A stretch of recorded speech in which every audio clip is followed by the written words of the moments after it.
Part 2, Chapter 4. Crooks asked, "You said you got the money?" "Damn right, we got most of it. Just a little bit more we'll have. Have it all in 1 month. George has got the land picked out, too." Crooks reached around and explored his spine with his hand. "I ain't never seen a guy really do it," he said. "I seen nearly guys crazy with loneliness for land, but every time a whorehouse or a blackjack game took what it takes." He hesitated. "You know, if you guys want a hand to work for nothing, just as keep, why, I'd come and lend a hand. I ain't so crippled. I can work like a son of a bitch if I want to." "Any of you boys seen Curly?" They swung their heads toward the door. Looking up, it was Curly's wife. Her face was heavily made up. Her lips were slightly parted. She breathed strongly, as though she had been running. "Curly ain't here," Candy said sourly. She stood in the doorway, smiling a little at them, rubbing the nails of one hand with the thumb and the forefinger of another, as her eyes traveled from face to face, one face to another. "They left all the weak ones here," she said finally. "Think I don't know where they all went? Even Curly. I know where they all went." Lenny watched her, fascinated, but Candy and Crooks were scowling down away from her eyes. Candy said, "And if you know, why ask us where Curly's at?" She regarded them amusedly. "Funny thing," she said, "if I catch any one man and he's alone, I get along fine with him. But just let 2 of the guys together and you won't talk. It's just nothing but madness." She dropped her fingers and put her hands on her hips. "You're all scared of each other. That's what. Every one of you's scared of the rest. The rest is going to get something on you." After a pause, Crook said, "Maybe you better go along to your house now. We don't want no trouble." "Well, I ain't giving you no trouble. Think I don't like to talk to somebody every once in a while? Think I like to stick in this house alone all the time?" Candy laid the stump of the wrist on his knee and rubbed it gently with his hand. He said accusingly, "You got a husband. You got no call fooling around with other guys causing trouble." The girl flared up. "Sure I got a husband. You all seen him. Swell guy, ain't he? Spends all his time saying what he's gonna do to the guys he don't like. And he don't like nobody. Think I'm gonna stay in this 2x4 house and listen to how Curly's gonna lead with his left twice and then bring the old right across, 1-2, as he says. Just the old 1-2, and he'll go down." She paused and her face lost its sullenness and grew interested. "Say, whatever happened to Curly's hand?" There was an embarrassed silence. Candy stole a look at Lenny. Then he coughed. "Why, Curly, he got his hand stuck in a machine, ma'am. But bust his hand up." She watched for a moment, and then she laughed. "Baloney. What do you think you're selling me?" Curly started stomping. "He didn't finish. Caught in a machine. Baloney. Why, he ain't give nobody the good old 1-2 since his hand was bust." "Who busted him?" Candy repeated suddenly. "It got caught. In a machine." "All right," she said contemptuously. "All right. Cover up if you want to. What do I care? You bindle bums think you're so damn good. What, you think I'm a kid?" I tell you, I could have went with shows. Not just one, neither. An old guy could have put me in the pictures. So with shows, like she was saying she could have been a movie star, right? She was breathless and indignant. Saturday night, everybody going out doing something. Everybody. And what am I doing? Standing here talking to a bunch of stiffs. A bunch of old sheep like you. Lenny watched her, her mouth half open. Crooks had retired into a terrible protective dignity.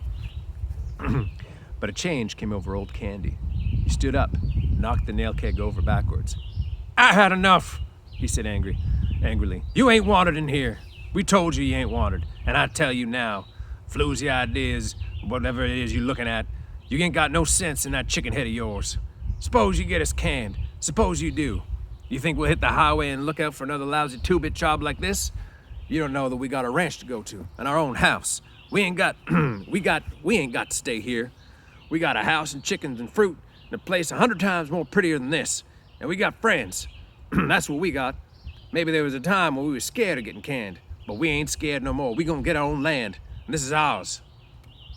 Curly's wife laughed at him. "More baloney," she said. "I seen too many of you guys. If you had 2 bits in the whole world, you'd take it with 2 shots of corn and be sucking on the bottom of the glasses. I know you guys. 2 shots of corn, so like rye, right? Some kind of booze. I know you guys. Candy's face had now grown redder and redder, but before she was done speaking, he had control of himself. He was the master of the situation now. I might have knew, he said gently. Maybe you just better go along and roll up your hoop. We ain't got nothing to say to you at all. We got nothing, and we don't care whether you know or not. So maybe you just better scatter along now, because Curly might be looking out for his wife and doesn't want to see you with us bindle stiffs. She looked around from one face to another, and they were all closed against her. She looked the longest at Lenny, until he dropped his eyes in embarrassment. Suddenly she said, "Where'd you get them bruises on your face, boy?" Lenny looked up guiltily. "Who, me?" "Yeah, you." Lenny looked at Candy for help, and then he looked at his lap again. He got his hand caught in a machine, he said. Curly's wife laughed. "Okay, machine. I'll talk to you later. I like machines." Candy broke in. "You let this guy alone. Don't you go messing around with him. I'm going to tell George what you says, and George won't have you messing with Lenny." "Who's George?" she asked. "That's the little one he come with." Lenny smiled happily. That's him, and we're gonna have some rabbits, and he's gonna let me tend to them." "Well, if that's all you want, I might get a couple rabbits myself." Crooks stood up from his bunk and faced her. "I had enough. You ain't got no right coming into a colored man's room. You got no right messing around in here. Now you just go on and get out of here. And if you don't, I'm gonna ask the boss to never let you come in the barn no more." She turned to him. "Listen, boy," she said. You know what I can do to you if you open your trap?" Crooks stared hopelessly at her, and then he sat down on his bunk and drew himself in. She closed on him. "You know what I could do?" Crooks seemed to grow smaller and pressed him against the wall. "Yes, ma'am, I do." "Well, then you keep on your place, boy. I could get you strung up a tree so fast it ain't funny." She's talking about a lynching. Crooks had reduced himself to nothing. There was no personality, no ego, nothing to arouse either like or dislike. He said, "Yes, ma'am," and his voice was toneless. For a moment, she stood over him, as though waiting for him to make a move so that she could whip him again. But Crooks sat perfectly still, his eyes averted. Everything that might be hurt drawn in. She turned at last to the other two. Old Candy was watching her, fascinated. "If you was to do that, we'd tell," he'd say quietly. "We'd tell about you framing crooks." "Tell him be damned," she cried. "Nobody would listen to you, and you know it. Nobody's going to listen to you." Candy subsided. "No," he agreed. "Nobody'd listen to us." Lenny whined, I wish George was here. Candy stepped over to him. "Don't you worry," he said. "I just heard the guys coming in. George will be in the bunkhouse right now, I bet." He turned to Curly's wife. "You better go home now," he said quietly. "If you go right now, we won't tell Curly that you was here." She praised him coolly. "I ain't sure you heard nothing." "Better not take no chances," he said. "If you ain't sure, you better take the safe way. She turned to Lenny. "I'm glad you bust up Curly a little bit. He had it coming. Sometimes I like to bust him up myself." She slipped out the door and disappeared into the dark barn. And while she was through the barn, the halter chains rattled. Some of the horses snorted, and some of them stamped their feet. Crooks seemed to come slowly out of the layers of protection that he had put on. "Was that the truth about what you said, them guys coming back?" he asked. "Sure, I heard them." "I didn't hear nothing. The gate banged." "The gate banged," Candy said, and he went on. "Jesus Christ.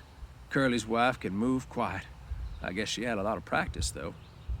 Crooks avoided the whole subject now. "Maybe you guys better go. I ain't sure I want you here no more. A colored man got to have some rights even if you don't like them," Candy said. "That woman did out of sight. That woman oughtn't have said what she said about you." "It was nothing," said Crooks dully. "You guys coming in and setting made me forget. What she says is true." The horses snorted out of the barn and the chains rang again and a voice called, "Lenny! Lenny, where you at?"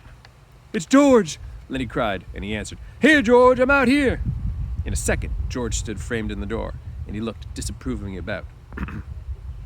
What you doing here in Crooks's room? You ain't ought to be here. Crooks nodded. I told 'em, but they come in anyways. Well, why didn't you kick 'em out? I didn't care much, said Brooks. Lenny's a nice fella. Now Candy aroused himself. Oh, George, I've been figuring. I got it doped out now about how we can make some money in the rabbits. George scowled. I told you not to tell anyone about that. Candy was crestfallen. Didn't tell nobody but Crooks, George said. Well, you guys get out of here. Jesus, I can't leave you alone for a minute. Candy and Lenny stood up and walked toward the door. Crooks called, Candy! Huh? Remember what we said about hoeing and doing an odd jobs? Yeah, said Candy, I remember. Well, just forget it, said Crooks. I didn't mean it. I was just fooling around. I wouldn't want to go to no place like that. Okay, if you feel like that. Good night. The three men went out the door. As they went through the barn, the horses snorted and the halter chains rattled. Crooks sat on his bunk and looked at the door for a moment, and then he reached for the liniment bottle. He pulled out his shirt in the back, poured a little liniment on the pink palm, and reaching around, he fell slowly to rubbing his back.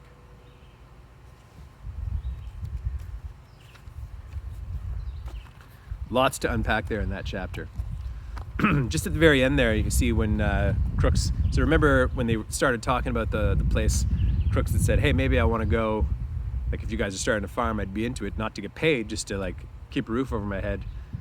And after that exchange with Candy's wife, everything, and George, he just says, you know what, forget about it. Why does he feel like that? We'll talk about that in the discussion questions, which I'll post tomorrow. We'll discuss it all. I think we said Thursday or Friday. I'll post it when we're going to discuss it. Thursday or Friday at 1 o'clock. Thinking Friday at 1 o'clock, right? Because, yeah, we did Thursday last week because of the PA day. Right. Okay. So, we'll talk to you guys soon. And, study questions tomorrow. Math lesson Wednesday. Thursday, Madame Brown's doing something. I forget what it is. Anyway, miss you guys. Talk to you guys soon. Au revoir.